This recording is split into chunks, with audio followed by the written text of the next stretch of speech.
नमस्कार, मैं सुबोध कुमार। आप देख रहे हैं खबर बुद्धा टाइम्स। साथियों, आज मैं बात कर रहा हूँ इस पावन धरती पर जन्म लेने वाले महापुरुषों के बारे में, जिन्होंने बहुजन विचारधारा को आगे बढ़ाया था। जी हाँ दोस्तों, आज मैं बात कर रहा हूँ इस पावन धरती की, जो कि बुद्ध की धरती कहलाती है। इस पावन धरती पर जन्म लेकर बहुत से बहुजन महापुरुषों ने बुद्ध की विचारधारा को आगे लेकर गए थे।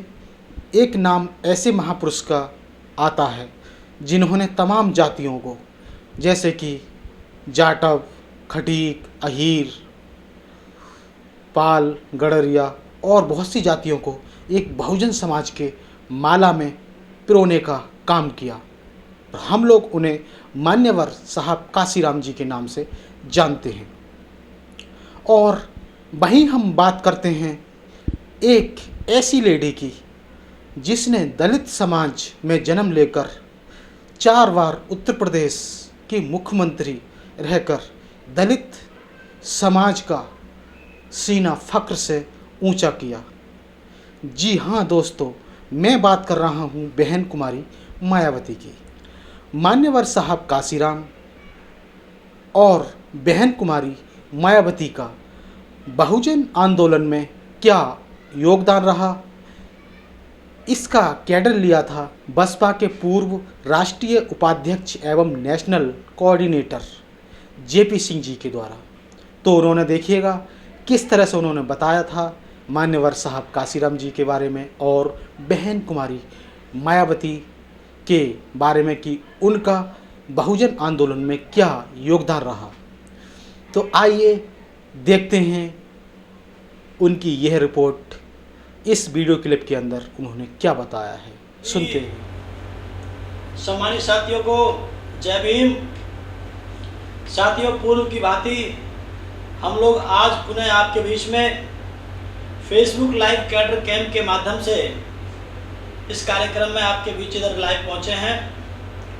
साथियों, जैसा कि आप सभी लोग जानते हैं कि हम लोग मिशन काशीराम की तरफ से बहुजन समाज पार्टी को मजबूती देने हेतु बहुजन युवाओं को खास तौर से उनको जागरूक करने के लिए, मूवमेंट से संबंधित जानकारी देने के लिए हम लोग साथियों फेसबुक लाइव कैडर कैंप चलाते हैं।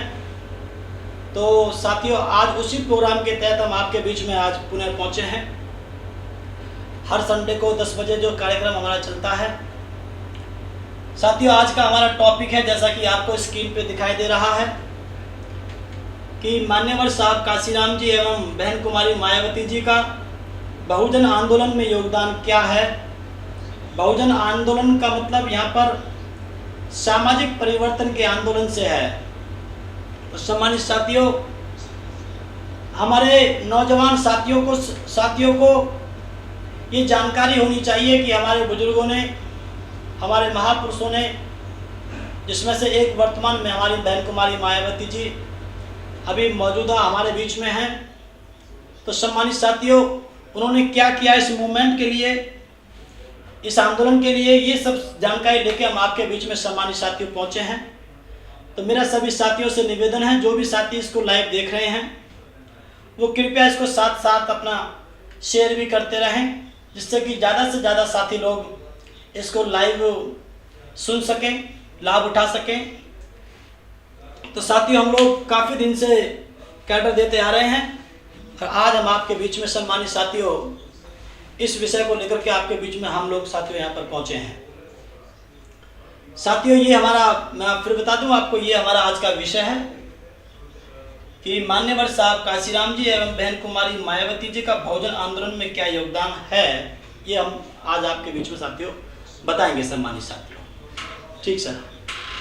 तो साथियों, जो हम लोग बताएंगे उसको हम ब्रीफ कर देते हैं। आज हम लोग थोड़ा आपको बाबा साहब और मान्यवर साहब काशीराम के बीच में मूवमेंट का जो सफ़र रहा है वो हम आपको सम्मानित साथियों बताएंगे कि बाबा साहब और साहब काशीराम के बीच में ये मूवमेंट किन लोगों ने चलाया, इसके बारे में हम आपको बताएंगे। साहब का, उसके बीच में साहब काशीराम जी का जन्म हुआ, किस प्रकार से साहब की ये यात्रा चली, इस मूवमेंट को लेकर के ये हम आपको बीच में बताएंगे। ये सारे साहब काशीराम जी के संघर्ष हैं। छोटी छोटी बातें आप लोग जानते होंगे, बहुत जल्दी हम लोग ब्रीफ करेंगे, क्योंकि अगर साहब काशीराम जी से अगर बात शुरू की जाए तो 55 साल का ये संघर्ष है इन महापुरुषों का, दोनों का। तो साथियों, उसमें हम 55 मिनट में हम लोग आपके बीच में बताने का प्रयास करेंगे, इसलिए हम लोग ब्रीफ करेंगे, तो आप लोग अपने हिसाब से जल्दी आप लोग उसको समझते चलेंगे। उसके बाद माननीय बहन जी आती हैं, किस प्रकार से ये सब हमारे कार्यक्रम रहेंगे। बहन जी ने किस प्रकार से संघर्ष किया, किस प्रकार से उनका सफरनामा चला, कि जिस प्रकार से जब माननीय बहन जी साहब से मिली तो किस प्रकार से साहब को बड़ा बल मिला, क्या क्या उनकी उपलब्धियां रहीं, ये सब चीज़ें हम साथियों हम रखेंगे। इस प्रकार से हम आपके बीच में बहुत बातें रखेंगे और निष्कर्ष भी हम आपके बीच में साथियों रखेंगे। ये कोई साथी सवाल पूछना चाहेगा तो उसके सवाल का जवाब भी दिया जाएगा सम्मानित साथियों। मैं साथियों बहुत ब्रीफ करता हुआ चलूँ, क्योंकि हमें शॉर्ट करना है। हमारे रिकॉर्डर लंबे होने की वजह से लोग की वो ख़त्म हो जाती हैं, जी भी ख़त्म हो जाती हैं, तो हम लोग अब की बार शॉर्ट करेंगे। नॉर्थ इंडिया में साथियों बाबा साहब और साहब कांसीराम के बीच में, जब बाबा साहब हमारे बीच से गए और साहब कांसीराम जी हमारे बीच में आए, इस बीच में जो ये सफ़र था, ये किन लोगों ने कहाँ कहाँ चलाया, ये मोटी मोटी बात हम बता करके अपनी बात को साथियों आगे बढ़ाएंगे। नॉर्थ इंडिया के अंदर, भोपाल से इधर के एरिया में नॉर्थ इंडिया के अंदर बीपी मौर्य ने, संगप्रिय गौतम जी ने चलाया, और चमन राम पंजाब से थे। ये दोनों उत्तर प्रदेश से थे साथियों, आप लोग जानते हैं, पुराने साथी लोग जानते हैं। मैं युवाओं को विशेष रूप से बताना चाहता हूँ कि नॉर्थ इंडिया में बीपी मौर्य और संगप्रिय गौतम जी ने इन्होंने चलाया, लेकिन सम्मानित साथियों ये लोग ये बाद में जो है हार थक करके जो भी प्रॉब्लम्स इनकी रही, ये बीपी मौर्य जी जो हैं ये कांग्रेस में चले गए थे और संगप्रिय गौतम बीजेपी में चले गए थे। ये आप अच्छी तरह से बहुत से पुराने साथी लोग जानते हैं, नए साथियों को मैं बताना चाहता हूँ। साउथ इंडिया के अंदर गायकवाड़ जी ने, कामले जी ने, खोबरागढ़े ने, भंडारे जी ने, इस प्रकार के नाम आप मान्यवर साहब कांसीराम जी के स्पीच में सुनते रहते होंगे कि इन लोगों ने इस मूवमेंट को उधर चलाया था, साउथ इंडिया की तरफ, महाराष्ट्र से उधर के एरिया के अंदर सम्मानित साथियों।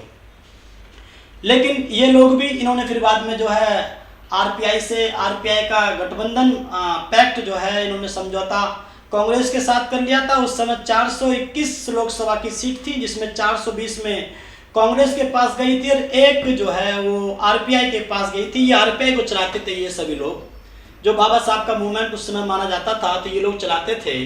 तो इन्होंने कांग्रेस के साथ में इन्होंने गठबंधन कर लिया था, तो उसमें इनकी एक सीट आरपीआई के हिस्से में आई थी और जो है 420 सीट जो है लोकसभा की वो कांग्रेस के हिस्से में आई थी। तो उसी समय से साहब काशीराम जी समझ गए थे कि ये मूवमेंट अब यहाँ पे हम बाबा साहब के सपनों का हम सपना पूरा नहीं कर पाएंगे, तो यहाँ से फिर साहब काशीराम जी हट गए थे। इस समय मौजूद थे साहब काशीराम जी।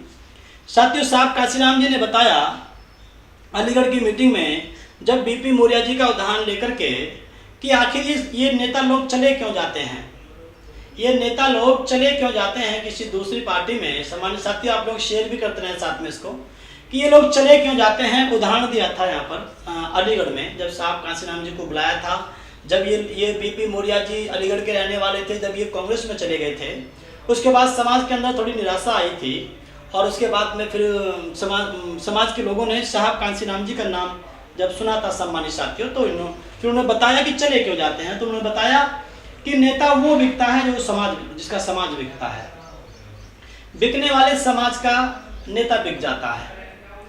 अगर आपको ना बिकने वाला नेता पैदा करना है तो आपको ना बिकने वाला समाज पैदा करना पड़ेगा। सम्मानित साथियों, ऐसा जो है बताया मान्यवर साहब काशीराम जी ने कि गलती बीपी मौर्य की नहीं है, गलती समाज की है।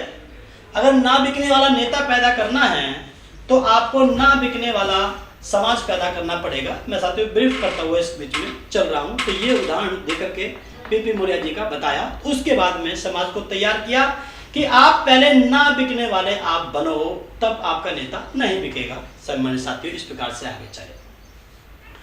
ये थोड़ी सी जीवनी है साहब की।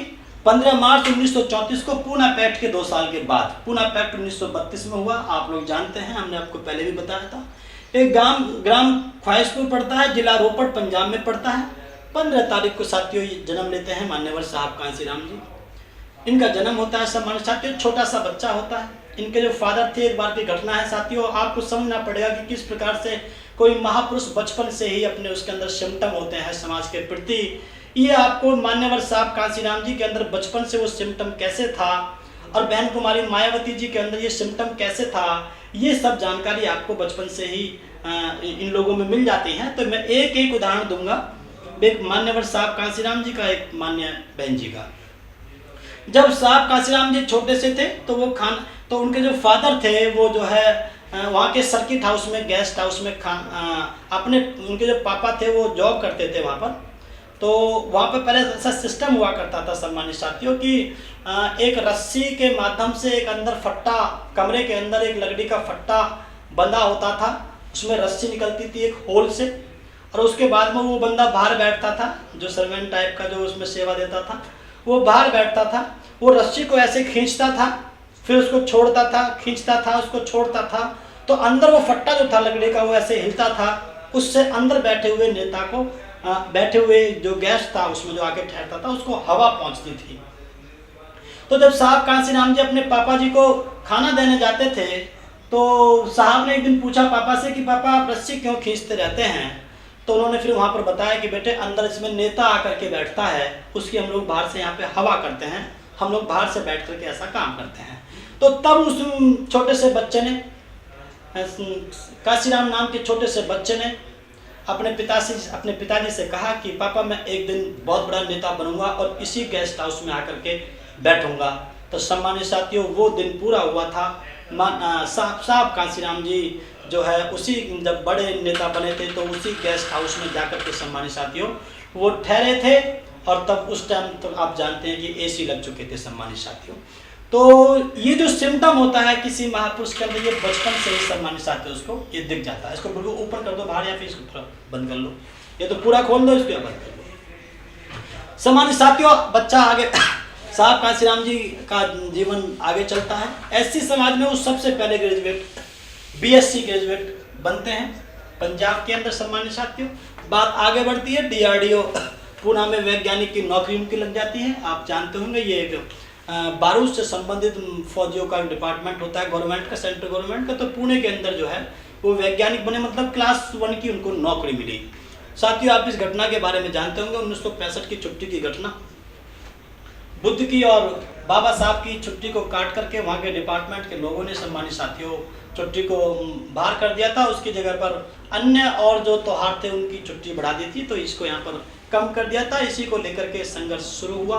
हालांकि कुछ लोगों का कहना है कि वो संघर्ष पहले से ही करते आ रहे थे और वो पढ़ते भी आ रहे थे महापुरुषों को, लेकिन उस दिन कुछ ज़्यादा बात बनी। जो हमारे वाल्मीकि समाज के दीना बाना जो थे, जो उस समय उस डिपार्टमेंट में 4th क्लास के एम्प्लॉय थे, उन्होंने मूवमेंट चलाया और उसको साहब कांशीराम जी को उसमें साथ लिया। साहब जी ने अपने नौकरी में से पैसा भी उनको आर्थिक सहयोग किया और उसमें पार्टिसिपेट किया। और करने के बाद दीना बाना जी ने, जो वाल्मीकि समाज से हमारे साहब थे, उन्होंने जो है साहब कांशीराम जी को बताया कि ये ऐसे ऐसे बाबा साहब, ये इस तरह से हमको इनके लिए काम करना चाहिए, ये हमारे महापुरुष हैं।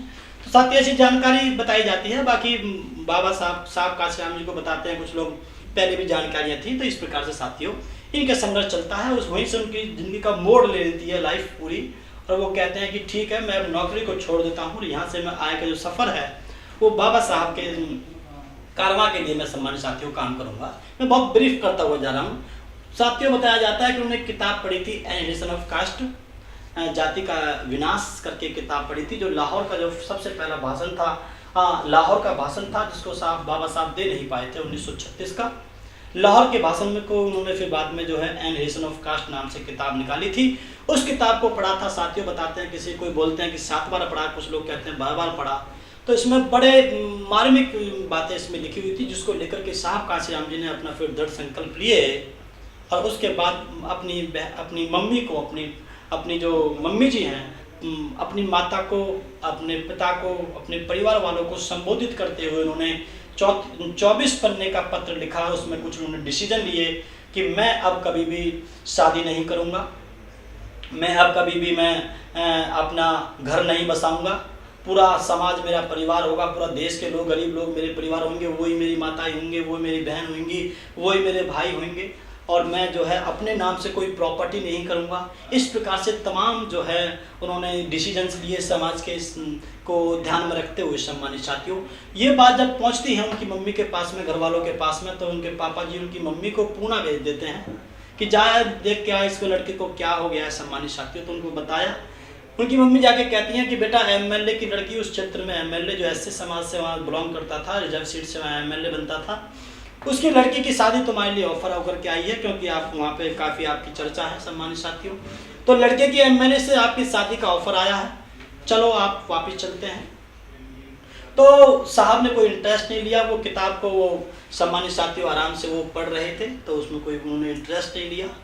तो उन्होंने एक मार्मिक शब्दों में लोगों ने लिखा है, सतनाम सिंह जो राइटर हैं उन्होंने लिखा है कि बहन जी उनकी जो मम्मी हैं वो बोलती हैं कि कासिया वापिस चल। कासिया मतलब उनकी जो मम्मी है वो काशीराम साहब को कासिया बोलती थी। वो कहती थी कासिया वापिस चल।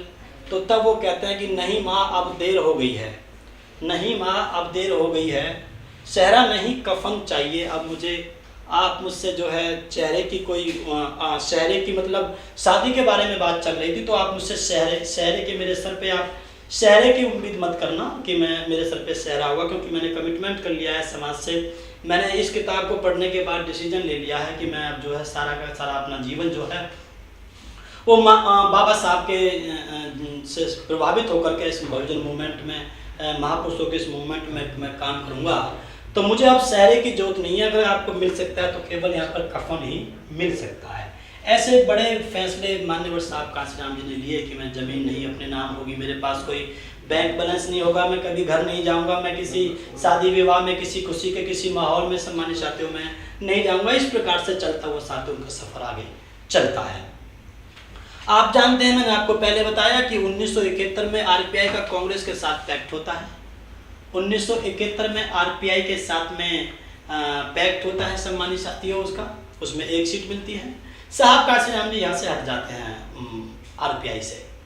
आरपीआई से साथियों वो हट जाते हैं। और उसके बाद में अब ठीक 1971 से लेकर 1978 तक साथियों यहाँ से आपको समझने की जरूरत है मूवमेंट चलाया कैसे जाता है, मूवमेंट को समझा कैसे जाता है। खासतौर से युवा साथी इस बात पे ध्यान दें किस प्रकार से हमारे बुजुर्गों ने ये मूवमेंट यहाँ तक पहुँचाया है, इस बात को आपको समझना होगा।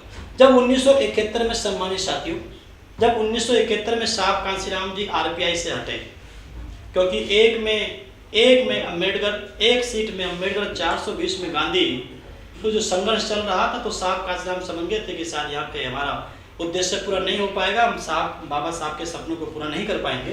तो जब वो 1971 में सम्मानित साथियों वहाँ से हटे 1971 में, तो उन्होंने बामसेफ नाम के शब्द की उद्घोष किया। उन्होंने कहा कि बामसेफ नाम का हम कुछ स्ट्रक्चर ऐसा कुछ तैयार करेंगे सम्मानित साथियों।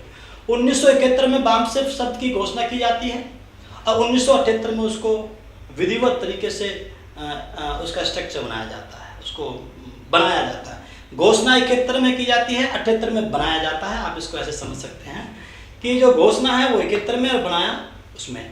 उस समय 1971 से लेकर 1978 का जो दौर था साहब काशीराम जी का, बामसेफ के माध्यम से गैर संगठनात्मक संगठन था।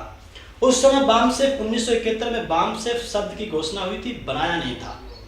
तो 1971 से लेकर 1978 तक का जो दौर था, ये लगभग 7-8 साल का जो इसमें जो दौर दिखाया गया है, इसमें बामसेफ जो उस समय काम कर रहा था वो गैर संगठनात्मक संगठन था। कोई संगठन नहीं था और संगठन था, नाम था लेकिन बॉडी नहीं थी। ये साथियों एक समझने की बात होती है साथियों, इस बात को आप लोग समझ सकते हैं क्यों चलाया जाता है। ये पहले समझा जाता है, समाज के स्टेटस को, समाज के ब्रेन को पहले समझा जाता है। ये सिस्टम साथियों उन्होंने चलाया। एक बात कह करके हम अपनी बात को आगे बढ़ाएंगे सम्मानित साथियों। जब समाज घूम रहा था, जब समाज के बीच में मान्यवर साहब काशीराम जी सम्मानित साथियों जब घूम रहे थे, जब पीछे करो सर जी, जब सम्मानित साथियों वो घूम रहे थे तो पीछे करो, पीछे भैया पीछे करो, इसको साइड पीछे करो।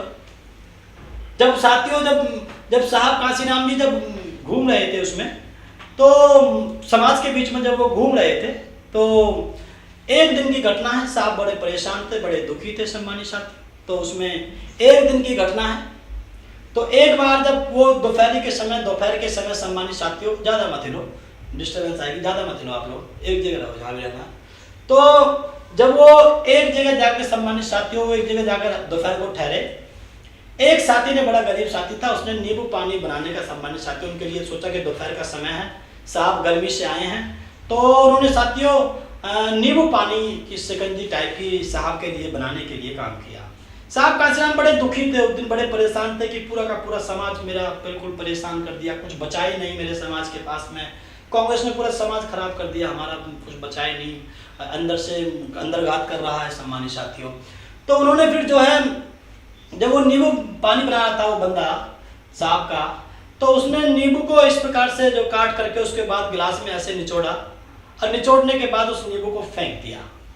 जब फेंक दिया तो साथियों साहब कांसीराम जी की नज़र उस फेंके हुए नींबू पर गई, और साहब कांसीराम जी गए और उस नींबू को उठा करके लाए। सम्मानित साथियों, जब वो उस नींबू को उठा करके लाए, फिर उसके बाद वो कुर्सी पे बैठे जहाँ पर जो जगह थी बैठने की, उसके बाद उन्होंने उस नींबू को इस प्रकार से सम्मानित साथियों निचोड़ा, और निचोड़ने के बाद सम्मानित साथियों उसमें से 2-3 टपके निकले।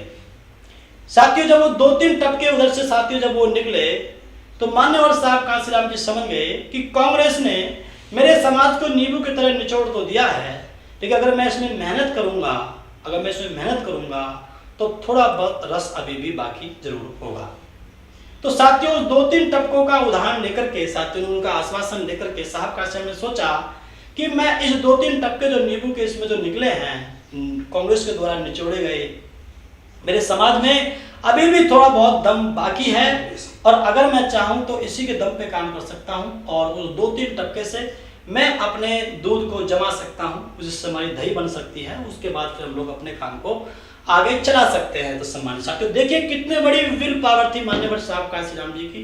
वो हर एक उसके अंदर संभावनाएं ढूंढा करते थे, हर एक परिस्थिति में संभावना ढूंढा करते थे, समाज को बड़े बड़े मार्मिक तरीके से समझाते थे, बड़ी आसानी से वो समझाते थे कि वोट हमारा, राज तुम्हारा नहीं चलेगा, इस तरीके बड़े आसान तरीके से वो समझाते थे। साथियों तो हम यहाँ पे बताना चाह रहे हैं कि जब ये दौर चल रहा था सम्मानित साथियों, गैर संगठनात्मक संगठन का बाउंड से बनी नहीं थी, घोषित हुई थी, इस दौर में साथियों किस प्रकार से समाज को उन्होंने तैयार किया, और किस प्रकार से नींबू का उदाहरण लेकर के समाज के बीच में साथियों रखा कि समाज को बेशक निचोड़ लिया है इस कांग्रेस ने, जैसे कभी गांधी जी ने डबल वोट के अधिकार को लेकर के समाज को निचोड़ लिया था। उसके बाद थोड़ा बहुत हिस्सा बाबा साहब ने कहा था कि मैं फल का टोकरा में लेकर के आया था अंग्रेजों से, लेकिन यहाँ पर तुम गांधी जी आपने जो है फल का रस चूस लिया है, उसकी जो गुठली है आम की वो मेरे मुंह पे फेंक करके मार दी है। तो उस गुठली से साथियों बाबा साहब ने काम चलाया। उसी प्रकार से मान्यवर साहब कांसीराम जी जो उन्हीं की उनका प्रतिरूप था, लोगों ने कहा भी था, समाज के लोगों ने कहा था साहब के लिए कि बाबा साहब का दूसरा नाम कांसीराम। तो इस प्रकार से साथियों नींबू के 2 टपके के सहारा लेकर के उन्होंने अपना काम सम्मानित साथियों शुरू करा। तो हमको समझना चाहिए कि किस प्रकार से संघर्ष रहा उसका इस मूवमेंट को चलाने में साहब कांसीराम जी का। तो साथियों इसी प्रकार से बहन जी ने भी बहुत से काम किए, वो आपको आगे दिखाई देंगे। साथियों 50 पैसे साइकिल में पिंचर को नहीं थे, ये आप अच्छी तरह से जानते हैं, इसको समझने वाली बात है। जिस आदमी के पास 50 पैसे पिंचर के लिए नहीं थे सम्मानित साथियों, वो आदमी चूरू, राजस्थान के अंदर जो चूरू है, राजस्थान में जाके हेलीकॉप्टर को 4 दिन खड़ा रखता है। जिस आदमी के पास अपने सफर के दौर में, शुरुआत के दौर में, जिस आदमी के पास 50 पैसे साइकिल के पिंचर के लिए नहीं थे, उस आदमी ने चूरू में राजस्थान में जाकर के हेलीकॉप्टर को 4 दिन जाके खड़ा रखा, और सम्मानित साथियों वहां के लोगों को समझा रहे थे, और उसके बाद सम्मानित साथियों वहां पर पुलिस आती हुई, हेलीकॉप्टर के प्रोटेक्शन के लिए वहां पे पुलिस लगी हुई थी सम्मानित साथियों। तो वो पुलिस जो है वो पुलिस ने आकर के देखा भाई ये आदमी कहाँ है, ये जो कांसीराम नाम का जो आदमी आया हुआ है, ये बंदा कहाँ है। तो सम्मानित साथियों वो जो है उनके पास पहुंचता है और जाके बोलता है कि साहब आपका हेलीकॉप्टर बाहर खड़ा हुआ है, 4 दिन से। तो साहब ने कहा कि मैं तो भूल गया था कि मैं हेलीकॉप्टर से आया हूं। 4 दिन खड़ा रखा एक हेलीकॉप्टर को सम्मानित साथियों, और ये कहा कि इस दुनिया की सबसे सस्ती सवारी हेलीकॉप्टर होता है। किसने कहा? जिस आदमी के पास 50 पैसे नहीं थे। भैया आप या तो आप बैठ जाओ या उधर निकल जाओ, डिस्टर्बेंस होती छोटी छोटी बातों पे। 50 पैसे जो है, जिस आदमी के पास में 50 पैसे साइकिल के पंचर लगाने के लिए नहीं थे, उस आदमी ने कहा कि इस दुनिया की सबसे सस्ती सवारी जो होती है वो हेलीकॉप्टर होती है, तो साथियों फिर सबसे महंगी कौन सी होती है? इसलिए सम्मानित साथियों, हमारे साथियों से जब मैंने सवाल पूछा तो उनकी बात जायज थी। उन्होंने कहा कि उस शख्स के पास 50 पैसे साइकिल के पंचर लगाने के लिए जब नहीं थे तो वो बहुत भारी पड़ा था उनको, और जब उनका संघर्ष आगे बढ़ा तो हेलीकॉप्टर का किराया उनको बिल्कुल भी जो है अखरा नहीं। 4 दिन तक खड़ा रहा, मालिक को पता ही नहीं है। इसलिए सम्मानित साथियों, किस दौर से निकल करके वो वहां तक पहुंचे।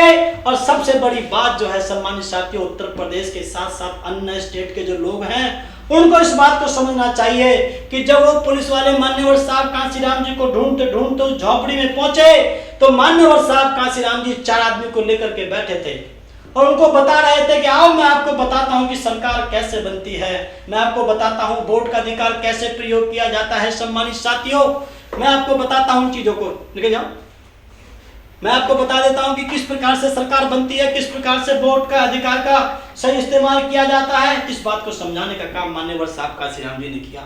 गांव के देहाती तरीके से बताया कि देखो, अगर आप लोग मुर्गी पालते हैं, गांव में लोग मुर्गी पालते हैं, या फिर जो लोग मुर्गी पालते हैं, आप उनके घर पे कभी जाना, सुबह सुबह जब भी कभी जिस दड़बे में जिस जगह मुर्गी को रखा जाता है मुर्गी के मालिक के द्वारा, उसको रात को जो बंद कर देता है, तो सुबह उसका वो दरवाजा खोलता है, जो घर होता है मुर्गी का, मुर्गियों का जो घर होता है, उसको दड़बा बोलते हैं हमारे क्षेत्र में, उत्तर प्रदेश के पश्चिम उत्तर प्रदेश में। जब उसको खोल देते हैं तो मुर्गी एकदम से भागती है, उसमें से, उस दड़बे में से एकदम अपनी आवाज निकालती हुई मुर्गी एकदम भागती है, और भागते भागते घर में नहीं, घर से सीधा बाहर भागती है। जब घर के बाहर जाती है तो पड़ोसी के घर में घुस जाती है और जगह चली जाती है सम्मानित साथियों, और वहां पे जाके पूरे दिन चुग्गा पानी खाती है। वहां पे जाके पूरे दिन वो मुर्गी चुग्गा पानी अपना खाती है, और लेकिन जब अंडा देने का समय आता है तो अपने मालिक के पास आती है। देखिए, एक मुर्गी जो खाती पीती दूसरों का है, एक मुर्गी जिसका भेजा, जिसका दिमाग केवल 25 ग्राम का है, वो जानती है कि हम लोगों को खाना पीना बाहर का है और अंडा अपने मालिक को आकर के देना है। लेकिन आप लोग का भेजा तो 250 ग्राम का है मेरे समाज के लोगों, लेकिन आप लोग खाते पीते अपना है, अपना खाते पीते आप अपना हो, और वोट रूपी अंडा किसी दूसरे को दे देते हो।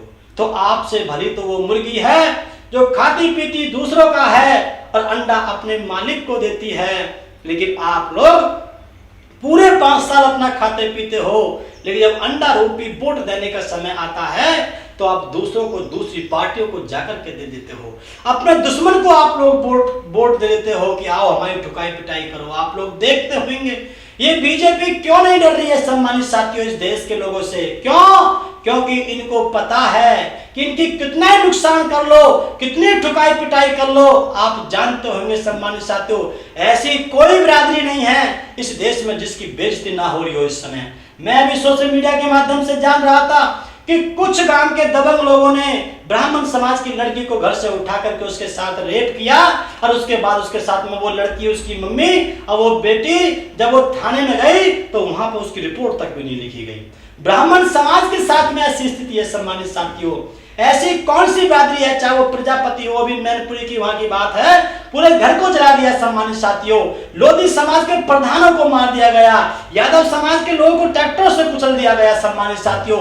आपके हरियाणा में जाटों को मारा, आपके उत्तर राजस्थान में गुजरों को मारा। ऐसी कौन सी बिरादरी है सम्मानित साथियों जिसको ऊपर अत्याचार नहीं हो रहा हो उस समय? लेकिन सम्मानित साथियों, दुख की बात यह है बीजेपी इस बात को जानती है कि इनका कितना नुकसान हम लोग कर लें, लेकिन ये हमको छोड़ के किसी दूसरी पार्टी को वोट देने वाले नहीं हैं। अर्थात बहुजन समाज पार्टी को ये लोग वोट देने वाले नहीं हैं, क्योंकि जातिवादी मानसिकता के ऊपर इस देश के अंदर सोशल स्ट्रक्चर जो खड़ा हुआ है उसका लाभ बीजेपी को पूरा मिल रहा है। पूरा, चाहे तेल का रेट हो, चाहे कोई महंगाई हो, चाहे कुछ भी हो। सम्मानित साथियों, आप अच्छी तरह से जानते हैं ये बात मान्यवर साहब कांशीराम जी ने उस समय समझाई थी। इसलिए मेरा आप लोगों से निवेदन है, SC ST OBC माइनॉरिटी समाज के लोगों से निवेदन है, गरीब समाज के लोगों से निवेदन है, सभी जाति के लोगों से कि जातिवादी मानसिकता से उठ करके आप लोग सही डिसीजन ले। सम्मानित साथियों, तो इस प्रकार से साथियों मान्यवर साहब कांशीराम जी इस बात को समझा रहे थे और उन्हें एक बात बताई थी, आप लोग बहुत एजिटेशन करते हो, बड़े आंदोलन करते हो, रोडों पे उतरते हो, बड़े काम करते हो कि हम ये कर देंगे, वो कर देंगे, सरकार ने ये कर दिया, इसका विरोध करते हैं। सम्मानित साथियों, लेकिन मान्यवर साहब कांशीराम जी ने कहा था कि एजिटेशन का मतलब ये नहीं होता है जो आप लोग करते हो। एजिटेशन का असली मीनिंग जो होता है वो ये होता है कि सत्ताधारी की कुर्सी को हिला देना, सत्ताधारी कुर्सी को हिला देना एजिटेशन होता है सही मायने में। अगर सत्ताधारी लोगों को ये आवाज नहीं होगा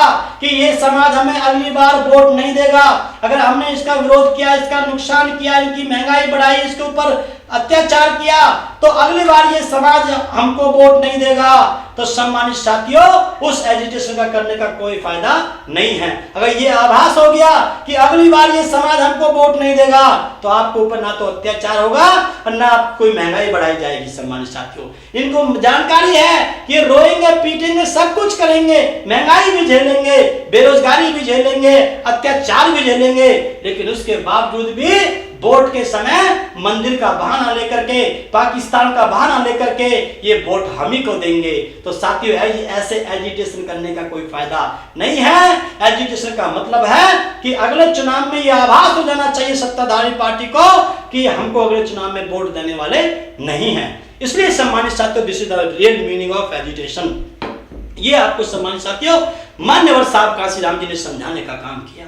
साथियों इसी प्रकार से साथियों मूवमेंट आगे बढ़ा, ये आपको समझाया। साथियों हम लोग ब्रीफ कर रहे हैं, फिर माननीय बहन जी का आगमन होता है। थोड़ा सा हम जन्म से लेकर के थोड़ी सी बात बताते हुए आगे चलते हैं। सम्मानित साथियों, माननीय बहन कुमारी मायावती जी का 15 मार्च 1956 को सम्मानित साथियों संयोग की बात, जिस उम्र में बाबा साहब हमारे बीच से गए थे, ये प्रकृति का, कुदरत का साथियों ये कोई सीक्वेंस होता है जिसको समझना जरूरी होता है और कुछ लोग इसको ठीक से समझ पाते हैं।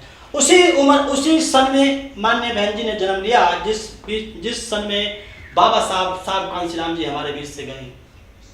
1932 के पैक्ट के बाद जब बाबा साहब हताश हुए तो 2 साल के बाद साहब कांशीराम जी ने जन्म लिया और पहली किलकारी के साथ कहा कि बाबा साहब आप घबराओ नहीं, मैं आपका अनुयायी जो है उसका आगे जाकर के इसका बदला लेने के लिए मैं तैयार हुआ हूँ। ऐसी किलकारी के साथ में मान्यवर साहब कांशीराम जी ने जन्म लिया।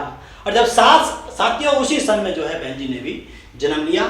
साथियों उनकी शिक्षा MA B.Ed LLB ये आदरणीय बहन जी की शिक्षा है। साथियों हमको समझना चाहिए कि हमारा जो नेता है वो पढ़ा लिखा होना चाहिए।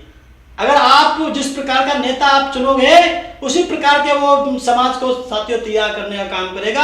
आप जानते हैं जिसकी डिग्री अभी तक देश को मिल नहीं पाई है, जो भी उन्होंने पहले जो गिनाई है, पहले कभी जो आप अच्छी तरह से सम्मानित साथियों जानते हैं। लेकिन ये माननीय बहन जी की डिग्रियां हैं। सम्मानित साथियों पढ़ी लिखी नेता हैं हमारी बहन जी और सिविल सर्विस की तैयारी उन्होंने उस समय कर रहे थे। जब बहन जी जो है जब मान्यवर साहब कांशीराम जी जब बहन जी के पास गए थे तो उस समय बहन जी जो है टीचर थी सरकारी स्कूल में दिल्ली में और सिविल सर्विस की वो तैयारी साथियों वो कर रही थी। उस समय मान्यवर साहब कांशीराम जी गए थे तो साहब कांशीराम जी ने उनसे पूछा कि बेटा आप बनना क्या चाहती हैं। तो उन्होंने कहा कि इसका मतलब ये लड़की DM इसलिए बनना नहीं चाहती कि इसे नाम कमाना है या कोई और बात है, लेकिन ये जो है समाज के प्रति इसका डेडिकेशन को देख करके ये बाबा साहब कांशीराम जी ने अनुमान लगाया कि ये समाज के लिए, ये समाज की सेवा के लिए ये लड़की जो है ये DM बनना चाहती है। तो तब उन्होंने कहा कि बेटा ये DM तो CM के गुलाम होते हैं, आप मेरी बात मान लो, हम तुम्हें DM नहीं CM बनाने का काम करेंगे और जब आप CM बन जाएंगी तो सैकड़ों DM आपके आगे पीछे फाइल लेकर के घूमेंगे।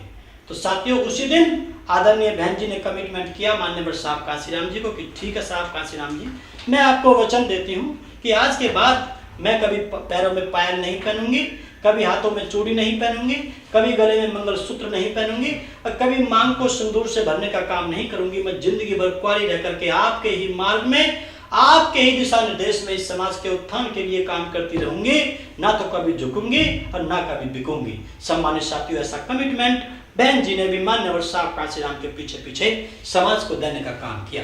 सम्मानित साथियों, आदरणीय बहन जी, जब उससे पहले की बात है, जब साहब कांशीराम जी से नहीं मिल पाई थी, उससे पहले एक सामाजिक कार्यक्रम में वो जाती हैं, वहां पर हरिजन शब्द का यूज किया जाता है एससी समाज के लिए।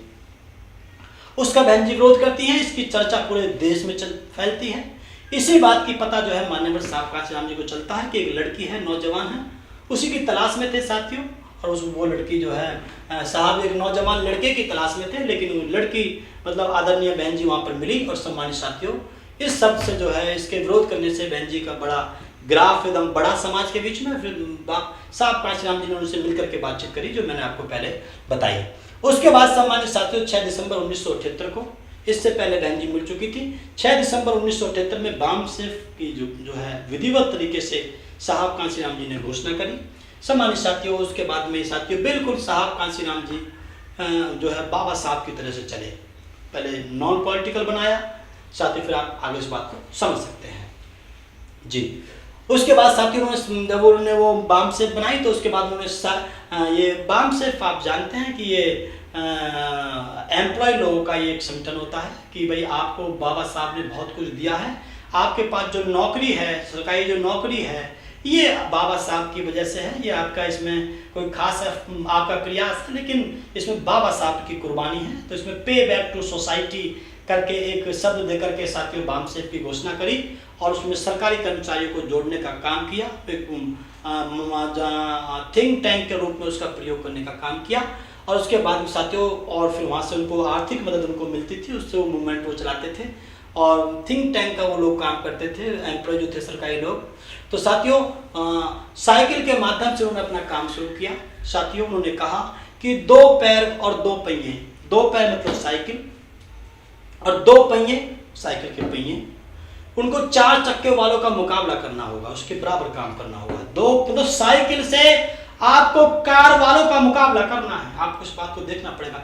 संसाधन विहीन समाज को संसाधन वाले समाज से संघर्ष करना है। इसके लिए उन्होंने एक छोटी सी चीज का प्रयोग किया कि हम 2 पैर और 2 पहियों का प्रयोग करके 4 पहिए, 4 बन जाते हैं ना, इससे 2 पैर हो गए, 2 पहिए हो गए तो 4 बन गए। तो इनसे आपको संघर्ष करना है, 4 चक्के वाले लोगों से, 4 पहिए की गाड़ी वाले लोगों से आपको संघर्ष करना है। अपने पैरों पर संसद तक पहुंचना है, दूसरों के सहारे से नहीं पहुंचना है। सहारे से जो पहुंचते हैं, कांग्रेस बीजेपी में जो लोग पहुंचते हैं, किसी भी अन्य पार्टी में जो लोग रिजर्व सीट से जो लोग पहुंचते हैं, सम्मानित साथियों, वो सब के बेचारे वो दूसरे के सहारा लेकर के पहुंचते हैं और जिसका सहारा होता है उसका इशारा भी साथ में होता है। तो साथियों, उसके बारे में हम लोग पहले बता चुके हैं सम्मानित साथियों। तो ये जो है आपका संसद पे पहुंचना, लेकिन अपने पैरों पर पहुंचना है, अपने दम पर पहुंचना है। छोटे संसाधनों का बड़े पैमाने पर आपको प्रयोग करना है। ये बात मान्यवर साहब कांशीराम ने सिखाई, साहब ने सिखाई। इसका एक उदाहरण देकर सम्मानित साथियों हम बात को आगे बढ़ाते हैं। साथियों, एक बार सम्मानित साथियों, ये मैं आपको बहन जी का उदाहरण मैं आपको दूंगा, उसके बाद अपनी बात को हम आगे बढ़ाएंगे और समाप्ति की तरफ हम लोग लेकर के जाएंगे। एक बार ये साइकिल यात्रा दिल्ली से साथियों आगरे की तरफ जा रही थी, बीच में मथुरा पड़ता है, पुराने वाले रास्ते की बात है, बीच में साथियों मथुरा पड़ता है। वहां पर आदरणीय बहन जी को ये मालूम थी कि मथुरा में हमारी साइकिल यात्रा को सम्मानित साथियों ठहरना है।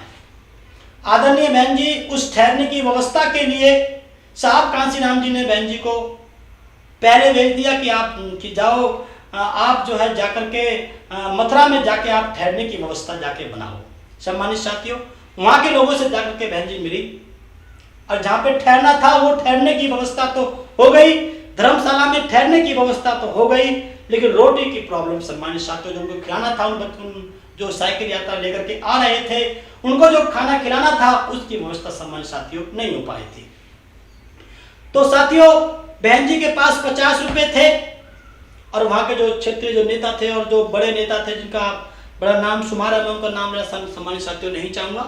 तो सम्मानित साथियों, जब वो वहां पर पहुंचती है बहन जी, तो बहन जी के जेब में 50 रुपए होते हैं। 50 रुपए निकाल के वो कार्यकर्ता को देती हैं कि जाओ आप इससे खाने का इंतजाम करो उन्होंने कहा बहन जी 50 रुपए में खाने का इंतजाम कैसे हो पाएगा, सैकड़ों लोग हैं, 50 रुपए में खाने का इंतजाम कैसे हो पाएगा। बोले आपने समझा नहीं। साहब कांसीराम समझाया करते हैं कि छोटे संसाधनों का बड़े पैमाने पे आपको प्रयोग करना होगा। उन्होंने कहा कि जाओ 50 रुपए की पिन्नी लेके आओ, पॉलिथीन लेकर के आओ और जाके पूरे गांव में जाके पॉलिथीन बांट दो।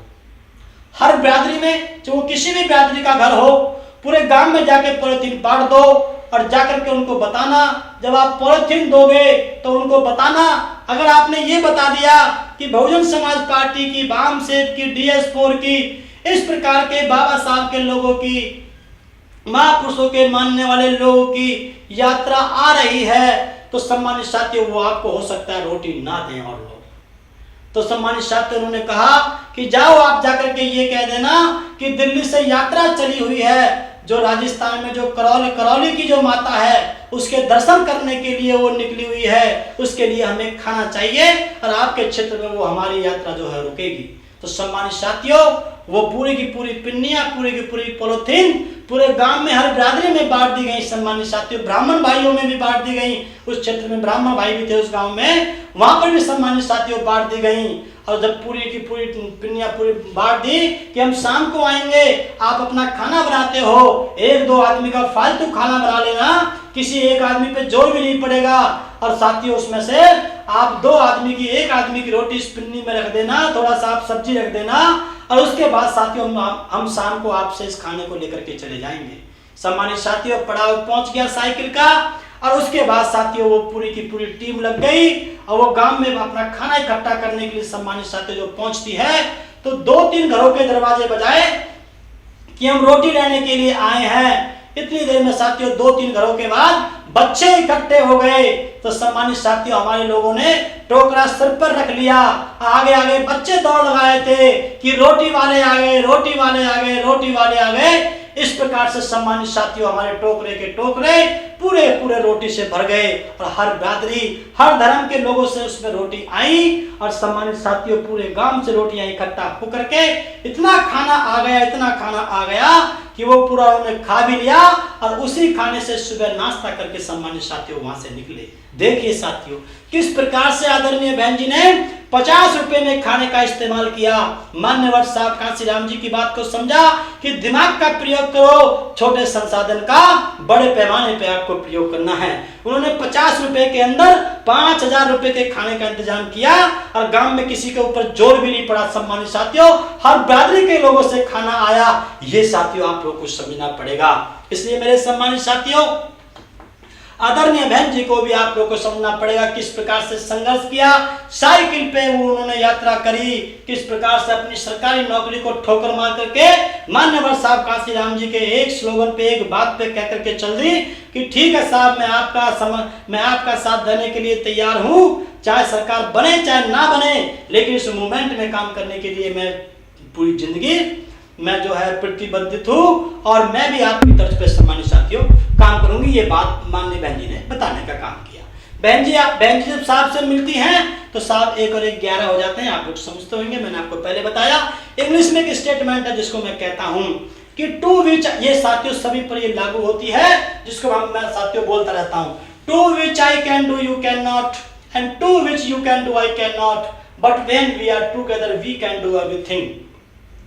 जिसको मैं कर सकता हूं उसको आप नहीं कर सकते, जिसको आप कर सकते हो उसको मैं नहीं कर सकता, लेकिन दोनों एक साथ हो जाएं तो हम सब कुछ कर सकते हैं। जिसको साहब कांसीराम जी कर सकते थे उसको बहन जी नहीं कर सकती थी, लेकिन जिसको बहन जी कर सकती थी उसको साहब नहीं कर सकते थे। लेकिन जब दोनों आपस में मिल गए तो वो 1 और 1 2 नहीं, 1 और 1 11 बने। सम्मानित साथियों उन्होंने पूरे मुकाम पर पहुंचाने का काम किया। साथियों आप जानते हैं कि किस प्रकार से उपलब्धियां हमारे महापुरुषों ने हमारे प्राप्त करी। सम्मानित साथियों और साथियों आप लोग जानते हैं कि ये उपलब्धियां साथियों हैं उनकी। साहब जो है वो सांसद बने, 3 बार सरकार बनाई उत्तर प्रदेश में, काफी राज्यों में विधायक जिताए, सांसद जिताए। सम्मानित साथियों उसके बाद जब ये बात आगे बढ़ी तो वामसेब के 11 लोगों को राजीव गांधी जी ने तोड़ने का काम किया तो कांग्रेस ने आंदोलन को रोकने का प्रयास किया, लेकिन मान्य बहन जी ने साहब कांशीराम के मनोबल को बढ़ा करके कहा कि साहब आप घबराओ मत, ये चाहे कितना ही तोड़ लें, इनका काम तोड़ने का है मूवमेंट का, ये सदियों से तोड़ते हुए आए हैं, लेकिन हम इस मूवमेंट को जोड़ करके मंजिल पे पहुंचाने के लिए काम करेंगे। सम्मानित साथियों, इस प्रकार से साथियों बात आगे बढ़ती है। अटल बिहारी वाजपेयी जी साहब कांशीराम जी से कहते हैं, उसके बाद जब बात आगे बढ़ती है और आगे बढ़ जाती है, राजीव गांधी जी की मंशा पूरी नहीं हो पाती है, वो 11 लोगों को तोड़ने के बावजूद भी ये मूवमेंट आगे चलता रहता है, तो सम्मानित साथियों अटल बिहारी वाजपेयी जी प्रधानमंत्री बनते हैं। तो उस समय वो साहब कांशीराम जी से कहते हैं कि आओ साहब कांशीराम जी, आओ कांशीराम, मैं आपको इस देश का राष्ट्रपति बनाना चाहता हूं, मैं चाहता हूं कि आप इस देश के राष्ट्रपति बने। तो सम्मानित साथियों फकीर कहता है कि नहीं, साहब कांशीराम जी कहते हैं कि जंगल के शेर को सर्कस का शेर बनाना चाहता है अटल बिहारी वाजपेयी। साहब कांशीराम कहते हैं जब राष्ट्रपति का ऑफर देते हैं, साथियों आप जानते होंगे आज राष्ट्रपति के ऑफर के लिए लोग क्या क्या कर लेते हैं, एक एमपी एमएलए की सीट के लिए लोग क्या क्या कर लेते हैं, लेकिन मान्यवर साहब कांशीराम जी ने कहा नहीं, जंगल के शेर को सर्कस का शेर बनाना चाहता है अटल बिहारी। मैं जंगल का शेर हूं, मैं घूमने फिरने वाला आदमी हूं, मुझे पिंजरे में बंद करने का प्रयास कर रहा है अटल बिहारी वाजपेयी। ये बात साहब कांशीराम जी ने कही। साहब कांशीराम जी ने कहा कि कांशीराम को 4 दीवारी में बंद करना चाहता है अटल बिहारी। 4 दीवारी में बंद नहीं कर सकते तुम कांशीराम को। और उन्होंने बताया कि मेरी लड़ाई राष्ट्रपति बनने की नहीं, मेरी लड़ाई प्रधानमंत्री बनने की है। सम्मानित साथियों, बड़ा गोल रहना चाहिए जो लोग इस देश में सफलता प्राप्त करना चाहते हैं, दुनिया के अंदर सफलता प्राप्त करना चाहते हैं, तो आपका गोल बड़ा होना चाहिए। उन्होंने कहा नहीं, मुझे राष्ट्रपति नहीं बनना, क्योंकि मेरी लड़ाई राष्ट्रपति बनने की मैंने नहीं छड़ी थी अपने समाज का सहारा लेकर के, मैंने प्रधानमंत्री बनने के लिए मैंने अपनी लड़ाई छड़ी हुई है। और जब तक इस देश में बहुजन विचारधारा का, सर्वजन समाज की भला चाहने वाले लोगों का अगर जब तक इस देश में प्रधानमंत्री नहीं बनेगा, तब तक ये कांशीराम चैन से बैठने वाला नहीं है। सम्मानित साथियों, इस प्रकार से सम्मानित साथियों साहब का संघर्ष चलता है। आगे चलो साथियों, इसी प्रकार से साहब का संघर्ष चलता है कि बहन जी की उपलब्धियां हैं। बहन जी विधायक बनती हैं, सांसद बनती हैं, लोकसभा की भी बनती हैं, राज्यसभा की भी बनती हैं। ये बात साथियों समझने वाली बात है। लोकसभा की भी बहन जी सांसद बनी है, साहब कांशीराम जी भी लोकसभा के सांसद बने हैं, बहन जी भी लोकसभा के सांसद बनी है, राज्यसभा की भी बहन जी बनी है, 4 बार मुख्यमंत्री बनी है, 1 बार एक वोट से भाजपा को गिराने का काम माननीय बहन जी ने क्या किया है, जो कि एक उपलब्धि में ही सम्मानित साथियों आता है। एक वोट की क्या कीमत होती है, यह आदरणीय बहन जी ने साथियों देश के लोगों को समझाने का प्रयास किया। एक वोट से बीजेपी की सरकार को गिराया था। जब उसने उत्तर प्रदेश में बीजेपी ने जब समर्थन वापस लिया था बहुजन समाज पार्टी से, सरकार गिराने का काम किया था, तो उसका बदला सेंटर में जाके आदरणीय बहन जी ने सेंटर में जाकर के एक एमएलए की, एक सांसद की जो सीट थी उसका समर्थन न दे करके उसके बाद उसकी बीजेपी की सरकार को गिराने का काम किया था। सम्मानित साथियों, उसके बाद 9 अक्टूबर को साहब का परिनिर्वाण हो जाता है। 9 अक्टूबर 2006 को साहब का परिनिर्वाण हो जाता है। निगम बौद्ध घाट में सम्मानित साथियों उनका अंतिम संस्कार होता है। परिनिर्वाण के बाद में सम्मानित साथियों पूरे देश के लोग, पूरी दुनिया के लोग, पूरी दिल्ली जाम हो जाती है। साथियों अखबारों में भी लिखा था कि अगर इस शख्सियत की डेड बॉडी को, इसकी बॉडी को अगर 24 घंटे और रोक दिया जाता तो दिल्ली के बाहर का एनसीआर का एरिया है वो भी जाम हो जाता। सम्मानित साथियों सबसे बड़ी बात यहाँ पर यह है कि अंतिम संस्कार में जिसमें बड़े बड़े नेता लोग थे, बहन जी ने उसमें एक नियम जो इनकी रूढ़िवादी व्यवस्था थी उसको तोड़ने का काम किया कि एक लड़की किसी के अंतिम संस्कार में उसमें वो अग्नि नहीं दे सकती, लेकिन आदरणीय बहन जी ने उस रूढ़िवादी व्यवस्था को तोड़ करके सम्मानित साथियों असली वारिस होने का प्रूफ दिया। और साहब की जो डेड बॉडी जो थी, जो आखिरी जो उन्होंने सांस ली थी, उस बॉडी को बहन जी ने अग्नि दे करके साथियों इतिहास में एक नया मोड़ देने का काम किया इस देश की सामाजिक व्यवस्था के खिलाफ। सम्मानित साथियों, और आप जानते हैं कि नोएडा में भी बहन जी मुख्यमंत्री रहते हुए आई थी, जबकि ये कहा जाता था कि कोई मुख्यमंत्री रहते हुए कोई नोएडा में आ नहीं सकता, अगर आता है तो अगले दिन उसकी कुर्सी गिर जाती है। उस नियम को भी आदरणीय बहन जी ने तोड़ने का काम किया। सम्मानित साथियों, जब साथियों सबसे बड़ी बात यह है कि जब साहब की अगले दिन जो उनकी जो राख जो थी, जो उनके फूल थे, जो उनके बोन्स जो होते हैं, हड्डियां जो होती हैं, उनको फूल हम लोग बोलते हैं, उनका मैं केयर टेकर था सम्मानित साथियों। मैं निगम बौद्ध घाट पे ऊपर जो था, मैं उस पर मैं केयर टेकर था। और मैं सम्मानित साथियों दिल्ली की टीम के माध्यम से इंस्ट्रक्ट होकर के मैं वहां पर केयर टेकर था, क्योंकि लोग इस संभावना थी कि लोग राख लेकर के भाग जाएंगे, लोग फूल हड्डियां लेकर के चले जाएंगे। तो सम्मानित साथियों जब मैं वहां पर ऊपर जाकर के बैठा तो लोग मुझसे राख और हड्डियां मुझसे वो फूल मांग रहे थे। तो मैंने उनसे पूछा कि भाई आप क्या करोगे, तो उन्होंने बताया कि हम लोग इसको जो है घर पे जाकर शीशे में सजा के रखेंगे, जिससे कि हम अपने बच्चों को, आगे आने वाली पीढ़ी को या अपने साथियों को बता सकें कि ये साहब कांशीराम जी के फूल और अस्थियां हैं। तो सम्मानित साथियों एक आदमी कितना बड़ा काम कर देता है सम्मानित साथियों। तो साथियों की उसकी राख तक की भी इतनी बड़ी कीमत होती है। तो साथियों मैं उसका केयर टेकर था। उसके बाद हम लोग 1 मन यानी कि 40 किलो हम लोग दूध लेके आए थे और दूध से उस राख को ठंडा किया था, उसको 2 हिस्से में उसको बांटा था, 2 हिस्से में उसको पैक किया था। एक दिल्ली के लिए जहां से हमने सेंटर में सबसे पहले अपना काम शुरू किया था, वहां के ऑफिस के लिए, जो जिसका आज भी आदरणीय बहन जी ने वहां पे स्थान बनाया हुआ है, दूसरा लखनऊ के लिए। तो 2 हिस्सों में उसको बांट करके साहब कांशीराम जी ने कहा था कि गंगा गंगा में जो है मेरे राख और अस्थि को मत बहाना, आप 2 हिस्से में बांट करके इस काम को करना सम्मानित साथियों। इस प्रकार से साथियों बात आगे बढ़ती है। सारे के सारे अखबार जो है साहब कांशीराम जी की खबर से पटे होते हैं, सारे अखबार भरे हुए होते हैं। साहब कांशीराम जी का परिनिर्वाण हुआ, उस पर लोगों ने साथियों अखबार में जो लिखा, साथियों क्या क्या लिखा ये बात बता करके मैं साथियों अपनी बात को आगे बढ़ाता हूँ और समाप्ति की तरफ लेकर के जाता हूं सम्मानित साथियों।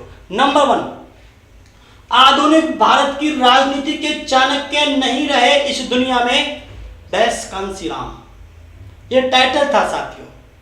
एक अखबार लिखता है कि आधुनिक भारत की राजनीति के चाणक्य कहा, साहब कांशीराम जी को उन लोगों ने चाणक्य कहा। इसको मैं साथियों कभी बाद में आपको पूरा बता दूंगा, क्योंकि समय हमको देखना है। चाणक्य कहा, बिना किसी युद्ध के सत्ता पर काबिज करके गरीब समाज को दिखा देना, ये चाणक्य नीति सम्मानित साथियों होती है, बिना किसी हथियार के, बिना किसी मार काट के। तो आधुनिक भारत की राजनीति के चाणक्य नहीं रहे इस दुनिया में डैश कांशीराम। नंबर 2 पे दूसरा अखबार लिखता है, भारतीय राजनीति में अपना लोहा मनवाने वाले नहीं रहे इस दुनिया में कांशीराम, जिसने लोहा मनवाने का सम्मानित साथियों राजनीति में काम किया। सत्ता विहीन समाज को सत्ता तक पहुंचाकर, सुनिए, सत्ता विहीन समाज को सत्ता तक पहुंचाकर अलविदा हुए कांशीराम। सत्ता विहीन समाज को सत्ता तक पहुंचा करके अलविदा हुए कांशीराम, अलविदा हो गए, चले गए। जो काम था वो सम्मानित साथियों आपके बीच में करके चले गए। जिस काम के लिए वो शख्सियत पैदा हुई थी उसको वो करके चले गए। जो मान्यवर साहब कांशीराम का, फूले का, साहू का, कबीर का, नानक का, सबका जो सपना था कि ये गरीब समाज देश की कुर्सी पे बैठे, उसको सत्ता की कुर्सी पे बैठा करके अलविदा हो गए कांशीराम। आगे लिखता है एक अखबार कि बेहोश समाज को होश में लाते लाते खुद बेहोश हो गए कांशीराम। बेहोश समाज को होश में लाते लाते खुद बेहोश हो गए कांशीराम और चले गए सम्मानित साथियों इस दुनिया से।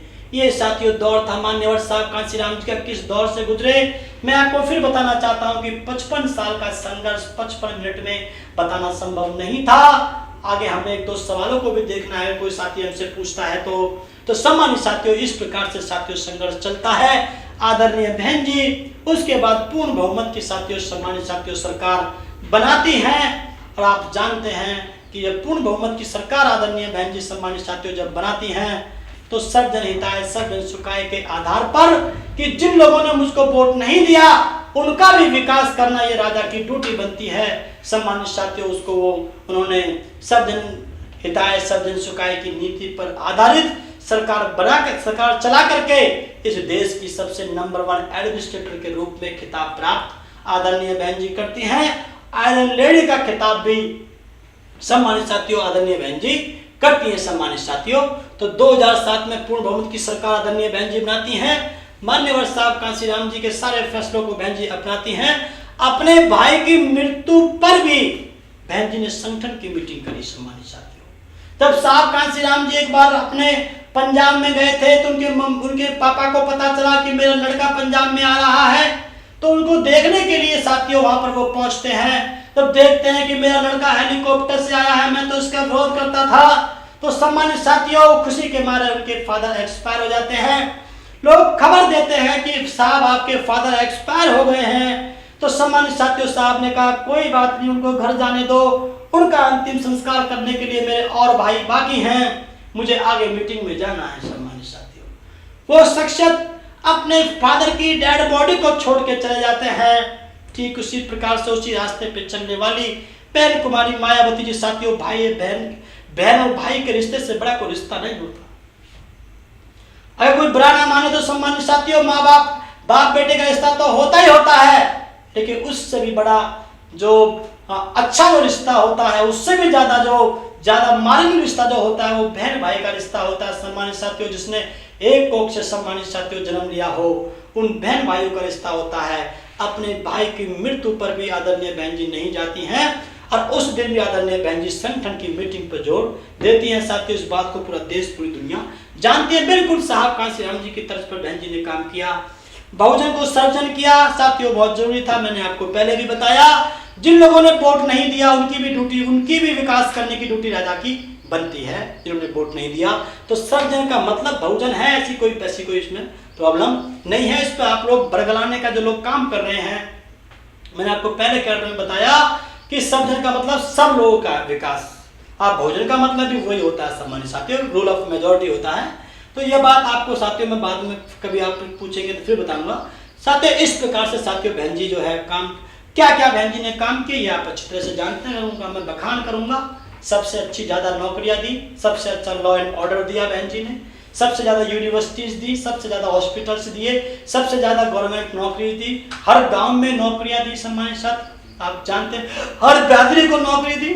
जो लोग अपनी जमीन बेच करके, जो जाट समाज के लोग या किसान भाई जो अपनी जमीन बेच के पुलिस में बच्चे की नौकरी लगवाते थे, उनको फ्री में नौकरी दी। ये पहली बार इतिहास में हुआ सम्मानित साथियों। बहुत से उदाहरण आपके बीच में है। बैकलॉग भी साथियों उन्होंने भरे, तो ये सभी समाज के लोगों के लिए साथियों बहन जी ने काम किया।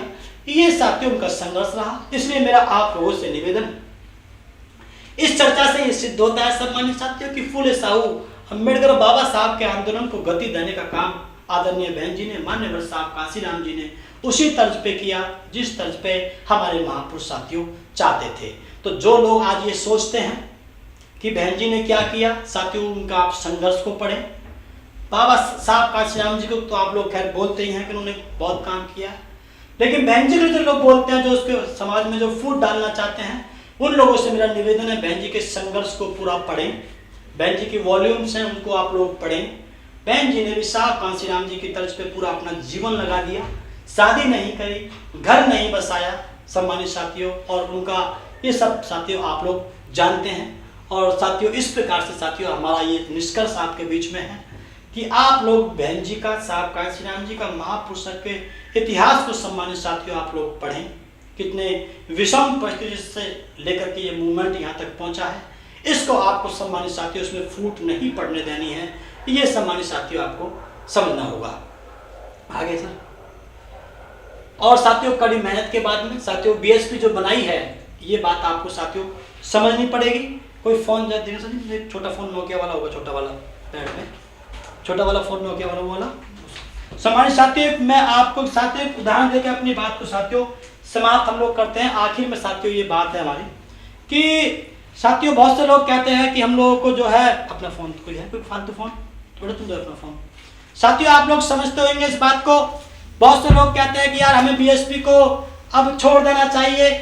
क्या किया है बीएसपी ने, बहन जी ठीक नहीं चल रही है, परिवार के लोगों को ला रही है, पता नहीं क्या क्या कह के लोग समाज को बगलाते हैं। लेकिन सम्मानित साथियों आपको समझना पड़ेगा इस बात को, बहन जी जो कर रही है वो ठीक कर रही है, आप इस बात को समझना पड़ेगा। आगे मैं आपको सम्मानित साथियों आगे बताऊंगा। लोग कहते हैं कि हमको नई पार्टी बनानी चाहिए, लोगों ने बनाई भी है, कई लोगों ने बना ली है सम्मानित साथियों। मैं उनके नाम नहीं लेना चाहूंगा, लेकिन एक बात मैं साथियों आपको समझाना चाहता हूं, आपको सम्मानित साथियों बहुजन समाज पार्टी को रिप्लेस करने की जरूरत नहीं है, रिपेयर करने की सम्मानित साथियों जरूरत है। इस बात से हम लोग सहमत हैं कि आज cadre camp Bahujan Samaj party में नहीं चल रहे हैं जिस प्रकार से पहले चला करते थे, जिसके आधार पर हमने ऊंचाई को छूने का काम किया, वो काम सम्मानित साथियों आज नहीं हो रहा है। लेकिन साथियों अगर हमारे बुजुर्गों ने हमें महल बना करके दिया है, अगर उसमें तो उसका प्लास्टर टपक जाता है, कोई छोटी मोटी उसमें दरार आ जाती है, तो इसका मतलब ये नहीं है कि हम उसको छोड़ करके चले जाएं। तो ये मैंने आखिर में आपके आगे के मैंने कंक्लूजन आपको दिया कि बाबा साहब के साथ साथ, फूले साहू के साथ साथ, पेरियार के साथ साथ, नारायण के साथ साथ, संत गाड़गे के साथ साथ, घासीदास के महाराज के साथ, बाबा के साथ साथ, ऐसे तमाम जो कबीरदास, रविदास, बहुत से ऐसे महापुरुष हुए, उनके साथ साथ मान्यवर साहब कांशीराम जी का भी बहुत बड़ा योगदान इस मूवमेंट को, सामाजिक परिवर्तन के इस मूवमेंट को गति देने में उनका योगदान रहा है। और उसी की तर्ज पे आदरणीय बहन जी ने भी इस काम को सम्मानित साथियों आगे बढ़ाने का काम किया है, आप अच्छी तरह से जानते हैं। तो हमको इस मूवमेंट को बिखरने नहीं देना है। मैं फिर बार बार यही अपील करता हूं, खासतौर से युवाओं से, कि हमें इस मूवमेंट को आगे बढ़ाने का काम करना है, जिससे कि क्योंकि हम जानते हैं इस मूवमेंट में, इस आंदोलन में हमारे हजारों लोगों के घर खप गए हैं। साहब कांशीराम के समय के कार्यकर्ताओं के पूरे घर खप गए हैं, वो बर्बाद हो गए हैं। उन्होंने अपने खून पसीने से सींच के इस पार्टी को यहाँ तक पहुंचाया है। तो हमें इसे आगे ले जाने का काम करना है। जो लोग अपने बुजुर्गों के कारवां को आगे लेके जाते हैं वो सपूत कहलाते हैं, और जो अपने बुजुर्ग के कारवां को उसको संभाल नहीं पाते हैं, उसको बर्बाद कर लेते हैं, सम्मानित साथियों, वे लोग कपूत कहलाते हैं। इसलिए आप लोग को निर्णय लेना है कि आपको सपूत बनना है या कपूत बनना है। साथियों ये मैंने आपको कंक्लूजन में अपनी बात कही। मैं आपका पुनः जिन साथियों ने इसको शेयर किया, साथियों आप लोग आज आगे भी इसको शेयर करेंगे, इसको लोगों तक पहुंचाने का काम करेंगे। बहुत अच्छा रेस्पॉन्स साथियों समाज से आ रहा है। कई लाख रीच हो रही हैं, जो कि फ्री में बिल्कुल हो रही हैं। तो मैं पूरे समाज के लोगों का, पूरे देश के लोगों का, सभी युवाओं का, सभी बुजुर्गों का आशीर्वाद लेते हुए, युवाओं का साथ लेते हुए, मैं आज के इस कैडर कैंप को हम लोग आज आपके बीच में समाप्त करते हैं। अगला कैडर हम लोग फिर आपके बीच में रखेंगे, उसकी जानकारी आपको मिल जाएंगी। इन्हीं शब्दों के साथ, आशा और उम्मीद के साथ कि आप इस कारवां को मंजिल पर पहुंचाने के लिए काम करेंगे, बहुजन समाज पार्टी को मजबूती देने के लिए काम करेंगे। इसी आशा और उम्मीद के साथ सभी का धन्यवाद करते हुए अपनी वाणी को यहीं विराम देता हूँ। जय भीम, जय भारत, जय कांशीराम, जय बसपा। धन्यवाद। तो ये थी हमारी वीडियो क्लिप जो कि आपने देखी, और मान्यवर साहब कांशीराम और बहन कुमारी मायावती के बारे में, उनका बहुजन आंदोलन में क्या योगदान रहा, ये आपने सुना। इसी तरह की महत्वपूर्ण जानकारी और पारदर्शी खबरों से जुड़े रहने के लिए हमारे चैनल को सब्सक्राइब करें, बेल आइकन को ज़रूर दबाएं, जिससे कि आप के पास खबरों के नोटिफिकेशन है वो आते रहें और आप हमारे चैनल से जुड़े रहें। तो मैं सुबोध कुमार खबर बुद्धा टाइम से लेता हूँ विदा। फिर मुलाकात होगी नई व ताज़ा खबरों के साथ। तब तक के लिए नमस्कार, धन्यवाद।